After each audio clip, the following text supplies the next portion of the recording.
एक बार की बात है कि गांव में एक गरीब आदमी रहता था। वह आसपास ही मजदूरी करता था। उसका एक लड़का था।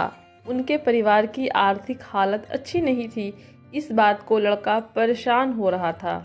उसके स्कूल की फीस भी जमा नहीं हो पा रही थी। तो लड़के ने सोचा कि कुछ किया जाए जिससे परिवार के हालात अच्छे हो सके। लड़के के मन में एक विचार आया कि रोज़मर्रा की कुछ ज़रूरी चीज़ों को वह आसपास के गांव में घर घर जाकर बेचेगा। लड़का स्कूल से आने के बाद रोज घर घर जाकर सामान बेचता, जिससे वह अपने परिवार की ज़रूरतों को पूरा करता। एक दिन वह लड़का किसी गांव में सामान बेचने गया। गर्मियों के दिन थे, उसे भूख भी लगी थी। लड़के ने सोचा कि अब की बार अगर कोई सामान खरीदेगा तो उससे मैं पैसों की जगह खाना खाने के लिए कुछ रोटी मांग लूँगा। एक घर के दरवाजे पर गया। उस घर में से एक लड़की निकल कर आई।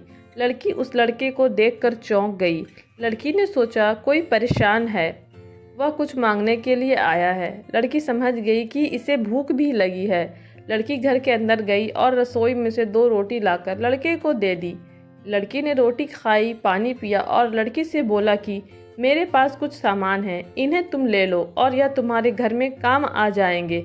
लड़की ने मना कर दिया और कहा कि इन्हें तुम किसी और ज़रूरतमंदों को बेच लेना। लड़के को उस लड़की की बात बहुत अच्छी लगी और वह लड़की को धन्यवाद बोलकर आगे चला गया।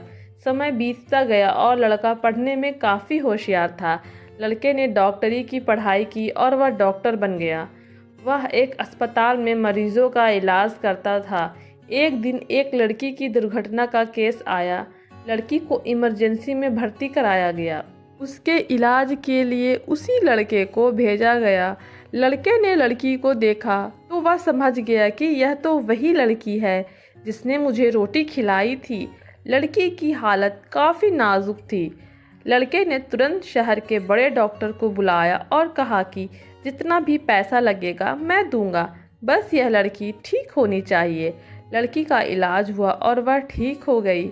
उधर वह लड़की यह सोच रही थी कि मैं ठीक तो हो गई, लेकिन अस्पताल का खर्चा कहाँ से दूंगी।